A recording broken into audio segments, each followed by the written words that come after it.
DivaScript. Code like a pro. Hello guys, welcome to JavaScript. इस video में हम सीखेंगे इंक्रीमेंट और डिक्रीमेंट ऑपरेटर्स के बारे में, जो कि असाइनमेंट ऑपरेटर्स का एक छोटा सा एक्सटेंशन है। और assignment operators is one of the types of JavaScript operators, जो कि हमने पिछली वीडियो में सीखा था। अगर आपने वो वाली वीडियो नहीं देखी तो आई वुड रिकमेंड कि आप पहले वो देख लीजिए। और JavaScript A to Z tutorial series की सारी वीडियोज़ आपको प्लेलिस्ट में मिल जाएंगी, जिसका लिंक मैंने डिस्क्रिप्शन में भी ऐड कर दिया है। तो चलिए स्टार्ट करते हैं। तो असाइनमेंट ऑपरेटर्स के बारे में तो हमने सीख ही लिया था पिछले वीडियो में, फिर भी मैं एक छोटा सा रिकैप दे देता हूँ। तो अगर हमारे पास एक वेरिएबल है x इक्वल्स टू 10, और अगर मुझे x में 5 ऐड करना है तो मैं क्या लिखूंगा, x plus equals to 5। This is same as x equals to x plus 5। तो इसमें क्या कर रहे हैं, हम x को 5 से इंक्रीमेंट कर रहे हैं। तो सेम चीज जब हम माइनस के साथ करेंगे तो क्या होगा, x को हम 5 से डिक्रीमेंट कर रहे होंगे। तो एक बार x की वैल्यू कंसोल डॉट लॉग करके भी देख लेते हैं। अभी हमने लिखा है x माइनस इक्वल्स टू 5, मतलब 10 minus 5 which is equals to 5। File save करके देखते हैं तो 5 आ गया है हमारे पास। अगर यहाँ पे मैं प्लस कर दूं तो आंसर 15 आना चाहिए, तो 15 भी आ गया है हमारे पास। तो इंक्रीमेंट और डिक्रीमेंट ऑपरेटर समझने के लिए यही एक छोटा सा कॉन्सेप्ट समझना जरूरी था, क्योंकि इंक्रीमेंट और decrement operators are exactly like assignment operators, बस एक स्पेसिफिक केस के लिए। और वो स्पेसिफिक केस क्या है, जब हम किसी और नंबर से नहीं, बस 1 से इंक्रीमेंट या डिक्रीमेंट करते हैं। तो यहाँ पे अगर मैं लिख दूं x प्लस इक्वल्स टू 1 या फिर x माइनस इक्वल्स टू 1, तो ये हम क्या कर रहे हैं, सिर्फ 1 से इंक्रीमेंट या डिक्रीमेंट कर रहे हैं यूजिंग असाइनमेंट ऑपरेटर्स। तो असाइनमेंट ऑपरेटर्स यूज किए बिना अगर मुझे 1 से इंक्रीमेंट या डिक्रीमेंट करना है तो मैं ऐसे लिखूंगा, x प्लस इक्वल्स टू 1 अगर मुझे लिखना है तो मैं ऐसे लिखूंगा x plus plus. That's it. ये हो गया 1 से इंक्रीमेंट, और डिक्रीमेंट के लिए लिखेंगे x माइनस माइनस। तो इसको एक एक करके कंसोल डॉट लॉग करके देखते हैं। फाइल सेव करके चेक करते हैं। x प्लस प्लस की वैल्यू आनी चाहिए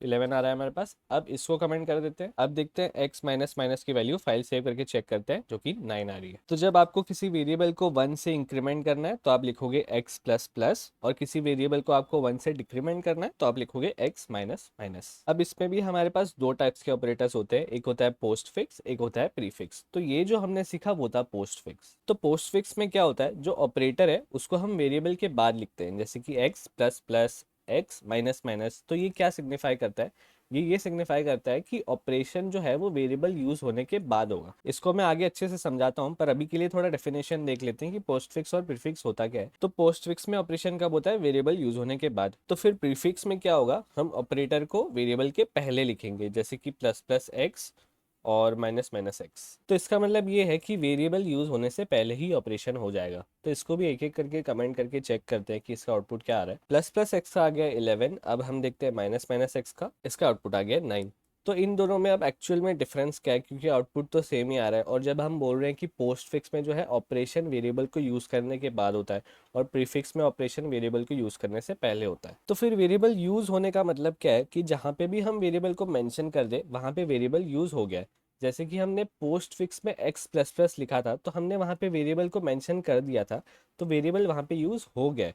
तो उसके बाद जब हम कंसोल डॉट लॉग एक्स करेंगे तो वेरिएबल के यूज होने के बाद ऑपरेशन हो चुका है, उसके बाद हम कंसोल डॉट लॉग एक्स कर रहे हैं, तो उसमें इंक्रीमेंटेड वैल्यू आ जाएगी हमारे पास। लेकिन अगर मैं कंसोल डॉट लॉग में ही लिख लूँ एक्स प्लस प्लस, तो यहाँ पे क्या होगा, वेरिएबल यूज तो हो गया क्योंकि हमने एक्स को मेंशन कर दिया एक बार। और एक्स को हमने मेंशन क्यों किया है, क्योंकि हम उसको कंसोल डॉट लॉग कर रहे हैं।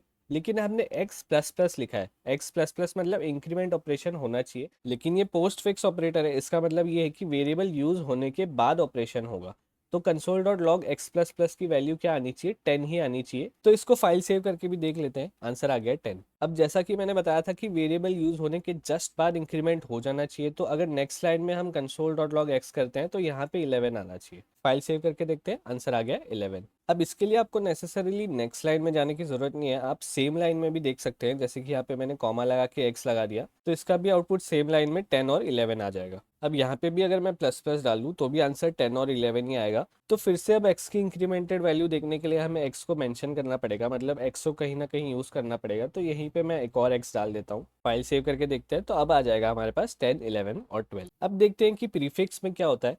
तो x प्लस प्लस हटा के मैं लिख लेता हूँ प्लस प्लस एक्स। तो प्रीफिक्स के लिए मैंने क्या बताया था कि वेरिएबल यूज होने से पहले ही ऑपरेशन हो जाता है। तो जब ऑपरेशन पहले ही हो रहा है और उसके बाद हम वेरिएबल को यूज कर रहे हैं, तो उस वेरिएबल में इंक्रीमेंटेड वैल्यू ही आएगी। तो फाइल सेव करके चेक करते हैं, इसका आंसर आ जाएगा 11, जो कि पोस्ट फिक्स के केस में 10 आ रहा था क्योंकि उसमें वेरिएबल को यूज करने के बाद ऑपरेशन होता है। अब इसमें मैं अगर कॉमा एक्स करके लिखूं तो भी वैल्यू सेम ही आएगी क्योंकि इंक्रीमेंट ऑलरेडी हो चुका है। और यहाँ पे मैं अगर प्लस प्लस डाल दूं तो आ जाएगा 11 और 12। सेम चीज़ आप माइनस माइनस के साथ भी ट्राई कर सकते हैं। तो जो पहले 11 और 12 आ रहा था अब वो क्या आना चाहिए, 9 और 8। तो बस यही था पूरा कॉन्सेप्ट इंक्रीमेंट, डिक्रीमेंट और पोस्ट फिक्स प्रीफिक्स ऑपरेटर्स का। तो चलिए एक छोटा सा एग्जांपल देखते हैं। इसका एक्सप्लेनेशन और आउटपुट बताने से पहले मैं चाहता हूँ कि इसको आप पहले खुद ट्राई कीजिए। अगर नहीं समझ में आ रहा है तो कोई बात नहीं, आप फिर से वीडियो में आके देख सकते हैं, लेकिन पहले मैं चाहता हूँ कि आप वीडियो को पॉज करके खुद ट्राई कीजिए। तो हमारे पास एक वेरिएबल है नम जिसकी वैल्यू है 10, और लाइन नंबर 16 में हम रिजल्ट 1 में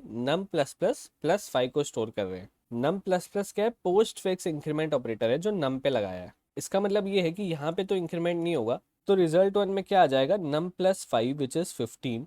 और हमें ये ध्यान रखना है कि आगे जाके जब भी नम यूज होगा तब नम में एक इंक्रीमेंट हो जाएगा। अब रिजल्ट 2 में क्या है, प्लस प्लस नम प्लस 5, तो प्लस प्लस नम क्या है, प्री फिक्स इंक्रीमेंट ऑपरेटर। इसका मतलब ये है कि वेरिएबल यूज होने से पहले ही इंक्रीमेंट हो जाएगा। तो यहाँ पे एक इंक्रीमेंट हम गिन लेते हैं, और एक इंक्रीमेंट हमारा पेंडिंग था पोस्ट फिक्स ऑपरेटर का, तो यहाँ पे टोटल +2 हो जाएगा नम में। तो नम की वैल्यू पहले क्या थी, 10, अब क्या हो जाएगी 12, और 12 + 5 क्या हो जाएगा 17। तो नम की फाइनल वैल्यू हमें पता है लास्ट में क्या थी 12, और रिजल्ट 1 रिजल्ट 2 तो हमने लिख लिया है 15 और 17। इसको अब फाइल सेव करके चेक करते हैं कि हमारा आंसर सही आया या नहीं। तो यस, ये एक्सपेक्टेड रिजल्ट है, एंड आई होप कि आपको ये कॉन्सेप्ट अच्छे से समझ में आ गया है। अब अगर आपको अच्छे से समझ में नहीं आया है तो वीडियो को पीछे जाके फिर से देखिए और ट्राई कीजिए अच्छे से समझने की, क्योंकि आगे जाके हम इस कॉन्सेप्ट को बहुत ज़्यादा यूज़ करने वाले हैं, स्पेशली लूप्स में।